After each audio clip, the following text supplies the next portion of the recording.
हाय दोस्तों, आज हम स्टार्ट करने वाले हैं बायोलॉजी का क्लास 11 का पहला अध्याय। और पहला अध्याय से हम पूरा बेसिक से आपको इस वीडियो में पूरा एक एक पार्ट और एक एक टॉपिक को मैं आपको बताऊंगा और पूरा जीरो लेवल से बताऊंगा, ताकि आप इस वीडियो को देखने के बाद आपको नोट्स की आवश्यकता नहीं पड़ेगी। यह मेरा गारंटी है। बस आप लोग ध्यान से वीडियो को देखते रहिए और समझिए। मैं जितने वीडियो में टिप्स आपको बताऊंगा, जितने भी वीडियो में आपको मैं बताऊंगा वो समझिएगा, सब आपके लिए बिना नोट्स का काम करने वाले हैं। इसमें नोट्स की आवश्यकता नहीं पड़ेगी आपको। तो चलिए हम स्टार्ट करते हैं। अगर यदि हमारे चैनल पर यदि आप नए हैं तो प्लीज हमारे चैनल को सब्सक्राइब कीजिए और शेयर कीजिए और हमारे वीडियो को लाइक कीजिए। चलिए स्टार्ट करते हैं।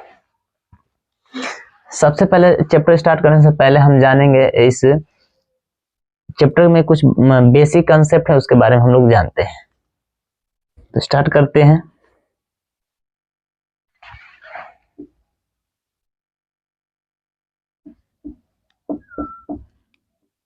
जीव विज्ञान। जीव विज्ञान को इंग्लिश में क्या कहते हैं? बायोलॉजी कहते हैं। बायोलॉजी कहते हैं। बायोलॉजी का जनक कौन है?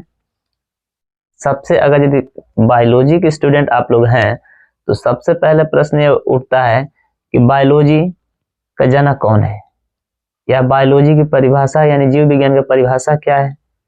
तो ये सब इंपॉर्टेंट चीज, इसको जानना सबसे आवश्यक है, क्योंकि आप लोग बायोलॉजी के स्टूडेंट हैं। तो मैं बताता हूँ, बायोलॉजी यानी जीव विज्ञान, ठीक है ना।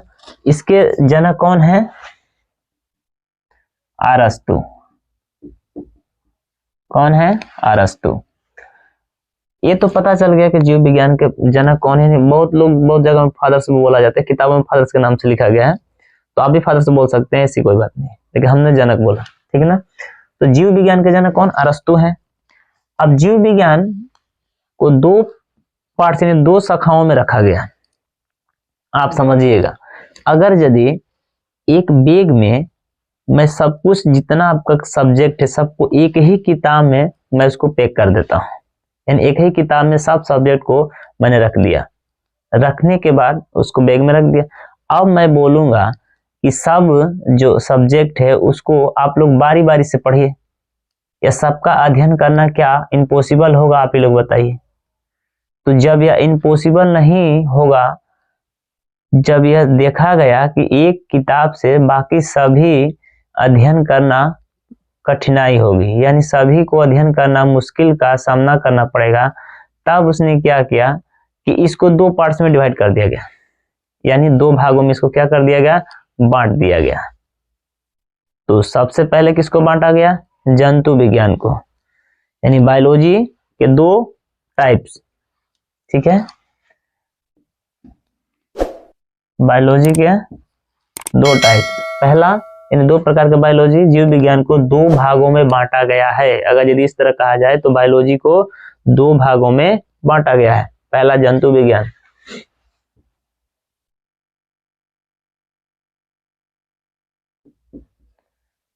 और दूसरा वनस्पति विज्ञान।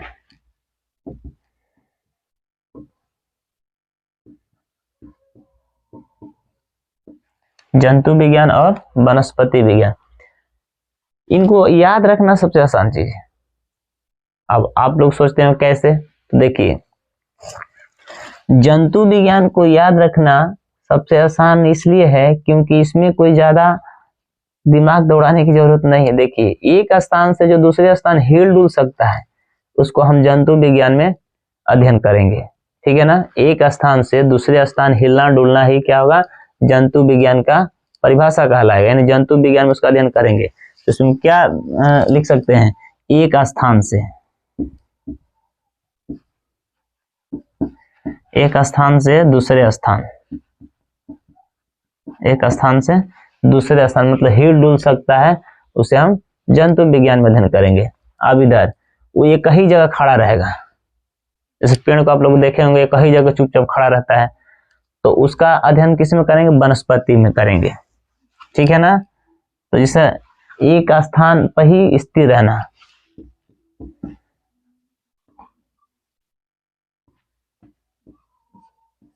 स्थिर रहना, ठीक है। तो वो स्थिर रहना वनस्पति विज्ञान में होगा, ठीक। और एक स्थान से दूसरे स्थान हिलना डोलना क्या कहलाएगा? जंतु विज्ञान।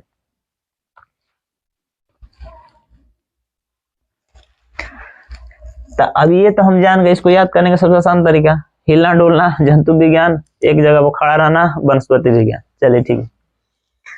अब जंतु विज्ञान का भी जनक कौन है? अरस्तु है।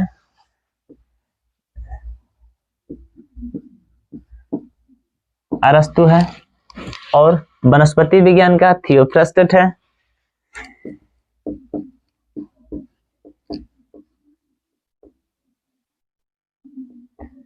थियोफ्रास्टस है, ठीक है ना। नाम याद रखिएगा, नहीं तो नाम ही पेपर में पूछता है कि वनस्पति विज्ञान के जनक कौन है? थियोफ्रास्टस। और जंतु विज्ञान के जनक कौन? अरस्तु। और जीव विज्ञान के जनक कौन? अरस्तु। यहीं पर लड़के कंफ्यूज हो जाते हैं, अरे जीव विज्ञान के जनक अरस्तु और जंतु विज्ञान के भी अरस्तु। तो यहाँ पर आप लोग ध्यान दीजिए, क्योंकि यहीं पर बहुत बड़ी गलती होती है, ठीक है। अब हम जानते हैं, ये तो यहाँ तक क्लियर हो गया। अब हम जानेंगे बायोलॉजी जो है वो दो शब्दों से मिलकर के बना है, जैसे बायो प्लस लॉजी, ठीक है ना। जो बायोलॉजी हमारा है कितने शब्दों से मिलकर के बना है? दो शब्दों से मिलकर के बना है, बायो प्लस लॉजी। तो बायो मीन्स क्या होता है? रहना। बायो का अर्थ क्या होगा? रहना। जहां जीव जीवित रहते हैं, ठीक है ना, जहां में जीव जीवित रहते हैं उसे रहना, ठीक है। लोगोस मीन्स क्या होगा? लॉजी मीन्स अध्ययन करना, स्टडी करना, ठीक है ना। यानी इसके बारे में जानकारी प्राप्त करना ही क्या कहलाता है? अध्ययन, ठीक है ना। तो लॉजी मतलब क्या हो जाएगा? अध्ययन, अध्ययन। अब इसको हम यदि दोनों को पास में इकट्ठा करके और एक साथ में लिखते हैं तो जीवों, जहां जीव रहते हैं उनका अध्ययन करना ही क्या कहलाता है? बायोलॉजी कहलाता है, ठीक है। जहां में जीव रहते हैं उसके बारे में जानना ही बायोलॉजी कहलाता है। तो ये सब तो आपको पता चल गया कि बायोलॉजी दो शब्दों से मिलकर के बना है। बायो मीन्स रहना और लॉजी मीन्स अध्ययन करना, उसके बारे में जानकारी प्राप्त करना ही क्या कहलाता है? अध्ययन कहलाता है। ये तो हो गया। अब चलते हैं हम विज्ञान की परिभाषा जानेंगे।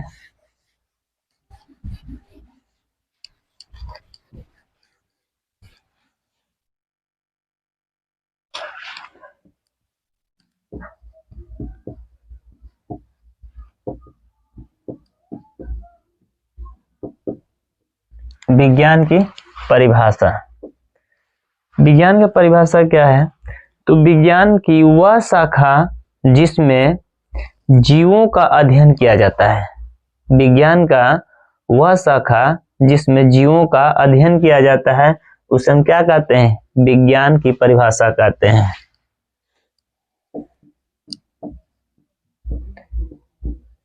विज्ञान की वह शाखा जिसमें विज्ञान की वह शाखा जिसमें जीवों का अध्ययन किया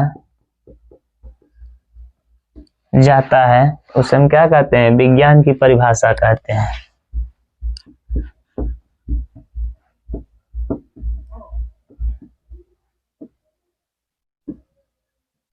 उसे विज्ञान की परिभाषा कहते हैं,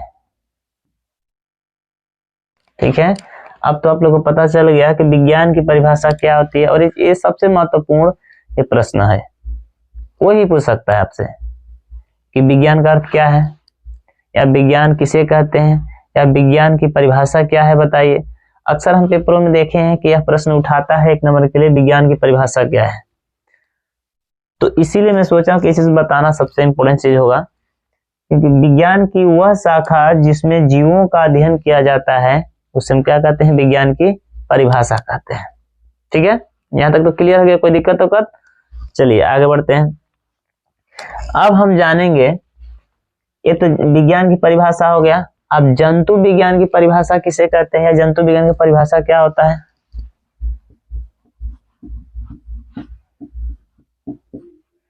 जंतु विज्ञान की परिभाषा, जंतु विज्ञान की परिभाषा क्या होगा? विज्ञान की वह शाखा, विज्ञान की वह शाखा जिसमें हम जीवों का अध्ययन करते हैं उसे हम क्या कहते हैं? यानी जंतुओं का जिसमें अध्ययन करते हैं उसमें हम क्या कहते हैं? उसके विज्ञान की परिभाषा करते हैं, यानी जंतु विज्ञान की परिभाषा। तो चलिए इसको नोट करते हैं। विज्ञान की वह शाखा,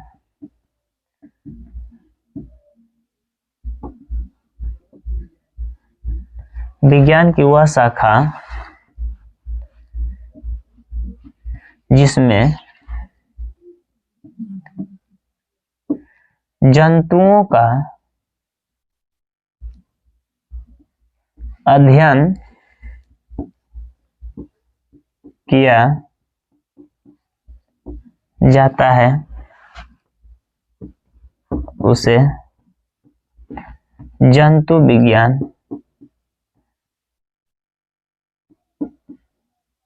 तो जंतु विज्ञान कहते हैं। देखिए कितना आसान है, ऊपर वाला लाइन और नीचे वाला लाइन में कोई ज्यादा फर्क नहीं है। देखिए जंतु विज्ञान की परिभाषा, विज्ञान की वह शाखा जिसमें जंतुओं का अध्ययन किया जाता है उसे हम क्या कहते हैं? जंतु विज्ञान कहते हैं। ठीक है, ऊपर वाला लाइन देखिए, विज्ञान की परिभाषा, विज्ञान की वह शाखा जिसमें जीवों का अध्ययन किया जाता है उसे हम विज्ञान की परिभाषा कहते हैं। तो आप लोग को स्पष्ट हो गया होगा कि इन दोनों में ज्यादा कोई खास अंतर नहीं है। ठीक है, अब इसमें एक और बचा है वनस्पति विज्ञान की परिभाषा, उसको भी नोट करते हैं।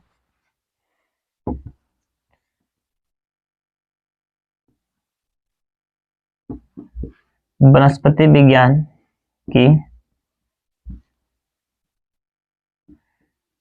परिभाषा, यह बात याद रखिएगा, वनस्पति विज्ञान की परिभाषा ना पूछ करके वनस्पति विज्ञान किसे कहते हैं या वनस्पति विज्ञान का अर्थ क्या है या वनस्पति विज्ञान की परिभाषा के, इन तीनों प्रश्न का उत्तर यही होगा। ठीक है, ये बात याद रखिएगा। वनस्पति विज्ञान की परिभाषा क्या है इसके बारे में जानते हैं। विज्ञान की वह शाखा,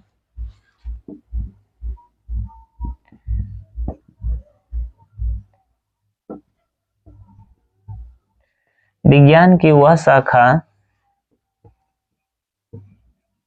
जिसमें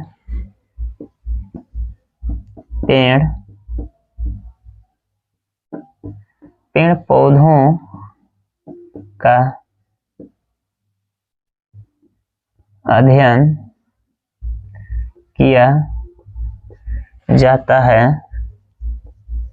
है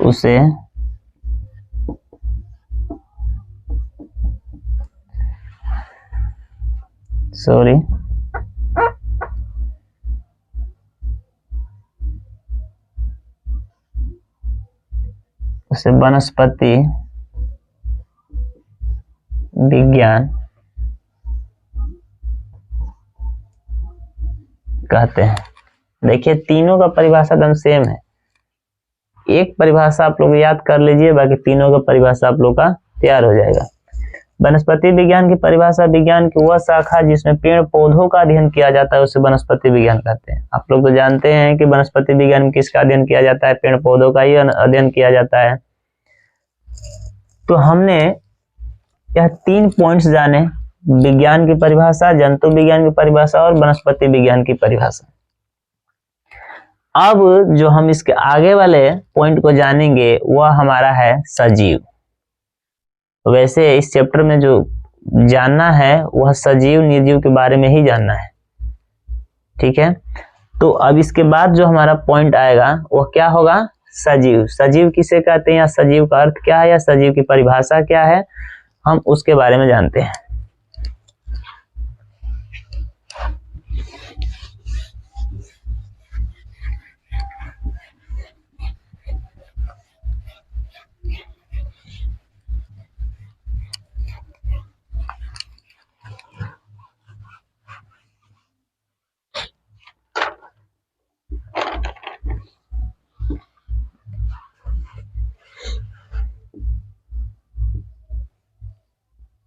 सजीव का अर्थ लिख देते हैं। सजीव का अर्थ या परिभाषा या सजीव किसे कहते हैं, इन तीनों प्रश्न का उत्तर वही होगा, ठीक है ना। वह जीव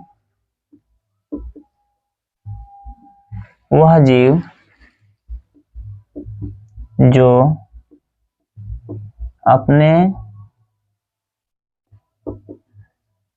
अपने जैसे ही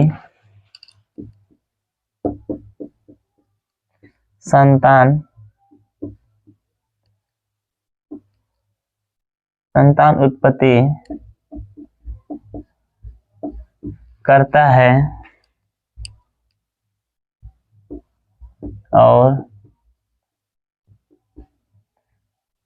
परिवर्तन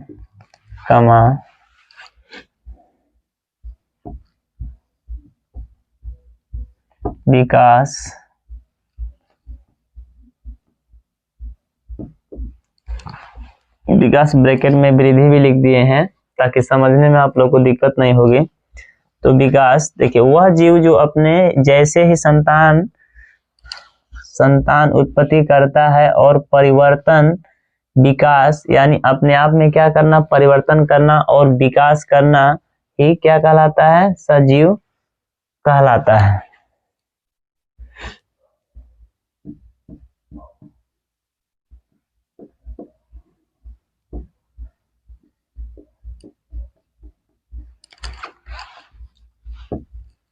देखिए कितना आसान है, ठीक है ना। वह जीव जो अपने जैसे ही संतान उत्पत्ति करता है और परिवर्तन विकास वृद्धि करना ही सजीव कहलाता है। आप लोग भी जानते हैं कि सजीव ही अपने आप में क्या करते हैं, परिवर्तन करते हैं, ठीक है, वृद्धि करते हैं, विकास करते हैं, अपने ही जैसे संतान उत्पत्ति करते हैं। कौन करते हैं, सजीव, जिनमें जीव होता है। सजीव किसे कहते हैं, वह जीव जिनमें क्या होता है, जीव होता है, उसे हम क्या कहते हैं, सजीव कहते हैं, ठीक है।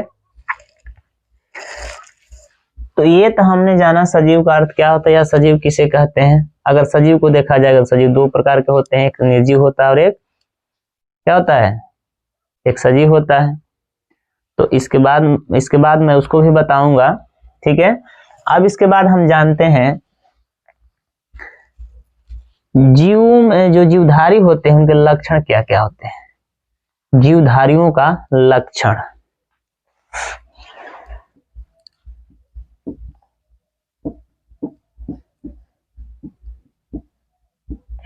जीवधारियों का लक्षण, ठीक है, इसके बारे में हम जानते हैं।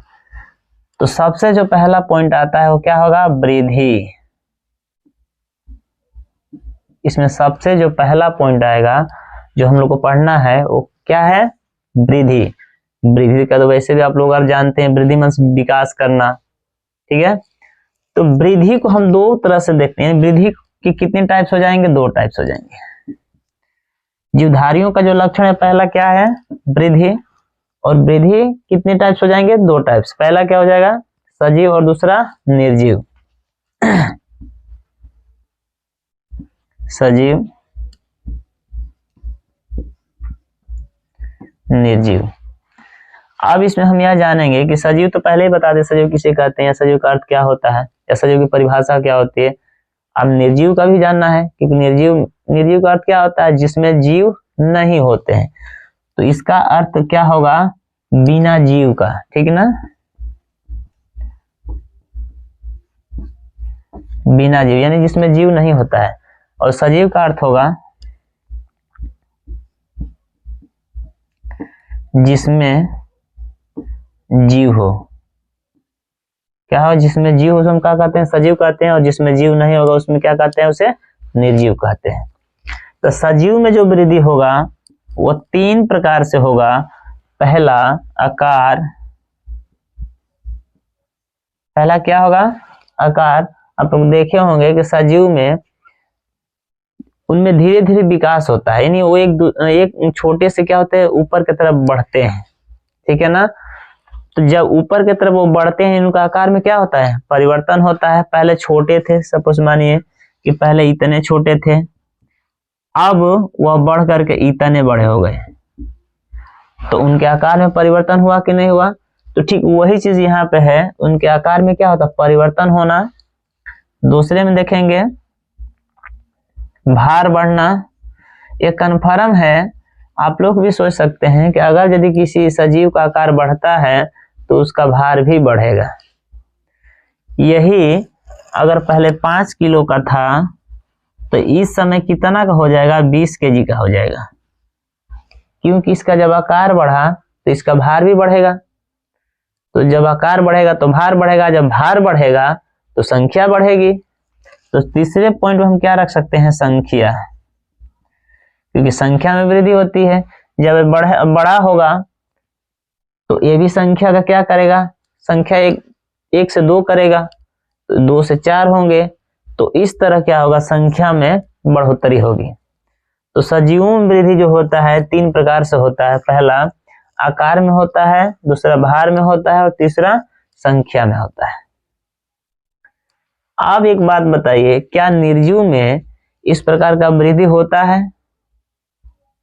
तो आप लोग का उत्तर होगा नहीं होता है, लेकिन निर्जीव में भी होता है। थोड़ा सोचिए, निर्जीव में भी वृद्धि होता है, बशर्ते उसमें फर्क क्या होता है, उसमें संख्या नहीं होती है। बाकी 2 तो उसमें होते ही हैं। देखिए कैसे होते हैं।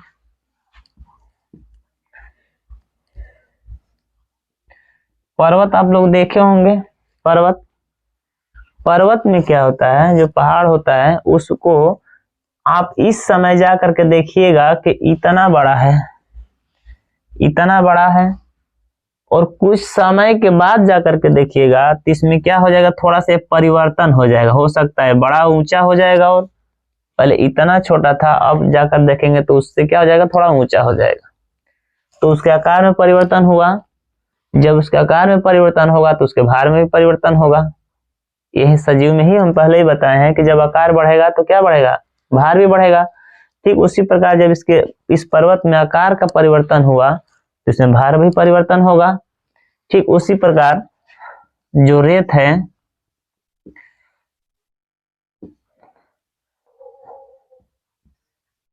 रेत के ठेला जो होते हैं, जो एक जगह इकट्ठा करके रख दिए जाते हैं, उसे ठेला बोला जाता है, एक जगह इकट्ठा करके रखना।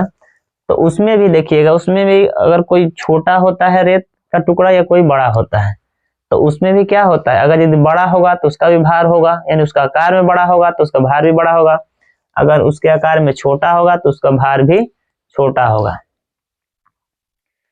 तो इस प्रकार हम लोग जाने कि जो वृद्धि होता है 2 प्रकार से होता है, एक सजीव में होता है, एक निर्जीव में भी होता है। लेकिन हम लोग को वह जीवधारियों का लक्षण चाहिए जो सिर्फ जीवधारियों में ही मिले, निर्जीव में नहीं मिले। इस बोर्ड में हम जितना भी मारेंगे तो क्या इसमें कुछ होगा, नहीं होगा, क्योंकि इसमें जीव नहीं है। ठीक है, अगर जीव वाले वस्तु को, जीव वाले व्यक्ति को मारते हैं, जिसमें जीव होता है उसको मारते हैं, तो उसमें तो कुछ ना कुछ तो होगा। ठीक है, तो वही चीज हम आपको बताए हैं। और हम लोग को जो जाना है, इस चैप्टर में जानना है, जीवधारियों का जो लक्षण वो सिर्फ सजीवों में ही होना चाहिए, निर्जीव में नहीं होना चाहिए। आप लोग देखे होंगे कि जो वृद्धि होता है सजीव में, छोटे लोग होते हैं, छोटे, और ये धीरे धीरे किस प्रकार बढ़ते हैं। एक समय ऐसा आता है कि यह बहुत बड़े होते हैं, यानी छोटे जो लोग होते हैं, यानी छोटे जो बच्चा होता है छोटा सा, वह धीरे धीरे क्या करता है, बढ़ता है। तो क्या बढ़ता है तो क्या उसमें वृद्धि तो वही होती है, लेकिन वृद्धि होने का कारण क्या है, उसमें कोशिका विभाजन होती है। देखिए, एक कोशिका से 2 कोशिका हो गई, अब 2 कोशिका से यहाँ पे 4 कोशिका हो जाएगी, और 4 कोशिका से उसमें भी 8 कोशिका हो जाएंगी। यानी एक कोशिका अपने आप से 2 कोशिका को क्या करती है, विभाजन करती है, यानी अपने में से 2 कोशिका का निर्माण करती है।